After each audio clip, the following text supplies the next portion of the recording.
ہم ساری زندگی بیوی کو طرح طرح کی غلط باتیں سناتے رہتے، اس کے ماں باپ کو گالیاں دیتے رہتے ہیں، کوئی بات نہیں، بیوی کی ماں بہن ایک کر دیں کوئی بات، ہم غلط ہو کے غلط باتیں سناتے رہیں کوئی بات نہیں، لیکن اگر بیوی حق پر ہوتے ہوئے بھی ایک بات بھی کہہ دے تو فوراً ہماری زبان پر یہی جملہ آتا ہے کہ بکواس مت کرو، اگر زیادہ بک بک کی تو طلاق کی پرچی ہاتھ میں پکڑا کے گھر سے باہر نکال دوں گا۔ ساری زندگی وہ ہمارے ظلم و ستم سہتی رہتی، اس نے اپنی جوانی ہمارے قدموں پہ قربان کر دی، اپنی ساری خوشیاں ہم پر نچھاور کرتی رہتی، موت کی سی اذیت پا کر اس نے ہماری اولاد کو پیدا کیا، ہمیں صاحب اولاد بنایا، 2-4 بچے بھی پیدا کر کے دے دیے، پھر ان بچوں کو پڑھایا لکھایا سکھایا، اچھی تربیت دی، خود بھوکھی رہ کر ہماری اولاد کو کھلایا، اس سوچ کی بنیاد پر کہ ہو سکتا ہے ان چھوٹے چھوٹے بچوں کو دیکھ کر ان کے باپ کے دل میں رحم آ جائے، ان چھوٹے چھوٹے بچوں کو دیکھ کر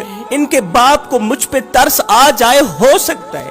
میں تمہیں ایک دردناک واقعہ سنانا چاہتا ہوں، پتھر دلوں کو موم کر دینے والا واقعہ۔ انشاءاللہ یہ واقعہ تمہارے اندر کسی کے لیے احساس پیدا کرنے کا ذریعہ بنے گا۔ ہے بیٹی کی 18 سال عمر تھی، غریب باپ نے قرضے اٹھا اٹھا کے جہیز خرید، غریب باپ نے قرضے اٹھا اٹھا کے جہیز بنایا، بوڑھی کمر پہ بوریاں لاد لاد کے دن رات ایک کر کے اوور ٹائم لگا کے محنت کی، مزدوری کی، اس لیے کہ اس نے اپنی غریب بیٹی کی شادی کرنی تھی۔ ابھی باپ نے جہیز کے قرضے اتارے نہیں تھے کہ صبح کا وقت تھا، بوڑھا باپ گاؤں کی مسجد میں نماز پڑھ کر غربت کی دلدل میں پھنسے اپنے غریب خانے کی طرف جا ہی رہا تھا کہ اچانک دور سے آتی نظریں جھکاتے ہوئے سر سے لے کر پاؤں تک پردے میں چھپی اسے ایک شہزادی نظر آئی۔ غریب بوڑھا شخص سوچنے لگا کہ خدا نہ بھلائے یہ شہزادی تو میری نظر آتی، یہ جگر کا ٹکڑا تو میرا لگتا ہے،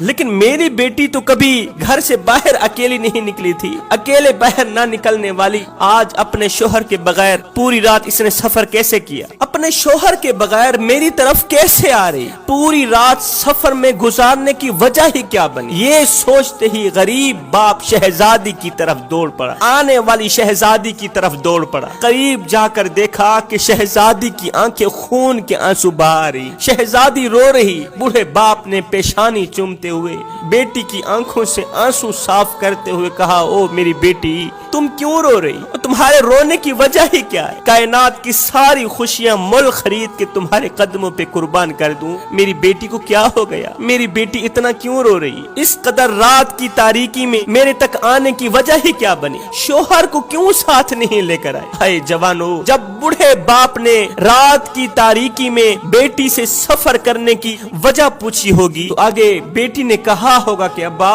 جس پر تو نے اعتماد کرتے ہوئے میرا ہاتھ اس کے ہاتھ میں تھمایا، اس نے وفا یہ کی کہ طلاق کی پرچی ہاتھ میں پکڑا کر اپنے گھر ایک رات بھی نہ گزارنے دی، طلاق کی پرچی میرے ہاتھ میں پکڑا کر اپنے گھر ایک رات بھی نہ گزارنے دی، میں روتی رہی، قدموں پہ بیٹھ کے خیرات مانگتی رہی، بھیک مانگتی رہی کہ صبح ہوتی ہی میں یہاں سے نکل جاؤں گی، صرف ایک رات کے لیے مجھے اپنے گھر پناہ دے دو، صبح ہوتے ہی میں اپنے بوڑھے غریب باپ کے گھر میں چلی جاؤں گی۔ لیکن اس ظالم نے غریب باپ کی بیٹی پر ترس نہ کھاتے ہوئے، رحم نہ کرتے ہوئے طلاق کی پرچی ہاتھ میں پکڑائی، گھر سے باہر نکال دیا۔ مجھے اتنا بتا دو کہ اس وقت اس باپ کے دل پر کیا گزری ہوگی، کیا بیٹی کے درد بھرے جملوں نے باپ کا جگرا نہیں پھاڑ دیا ہوگا، باپ کا کلیجہ نہیں پھٹا ہوگا، اس غریب اور کمزور باپ نے اللہ سے شکوہ نہیں کیا ہوگا۔ جب غریب باپ نے رو رو کر اپنے رب کو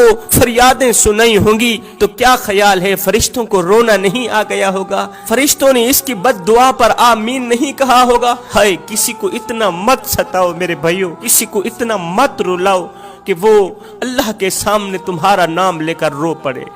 اگر وہ اللہ کے سامنے تمہارا نام لے کر رو پڑا، اگر وہ فریادوں کے دوران، اگر وہ دعاؤں کے دوران تمہارا نام لے کر رو پڑا تو یاد رکھنا تمہارے لیے بہت بڑا مسئلہ بن جائے گا، تم بہت بڑی بلا کے منہ میں آ جاؤ گے، تم بہت بڑی مصیبت کے منہ میں آ جاؤ گے، اس کے اندر سے نکلی آہ تمہارے ہنستے بستے گھر کو تباہی کی دلدل میں پھنسا دے گی۔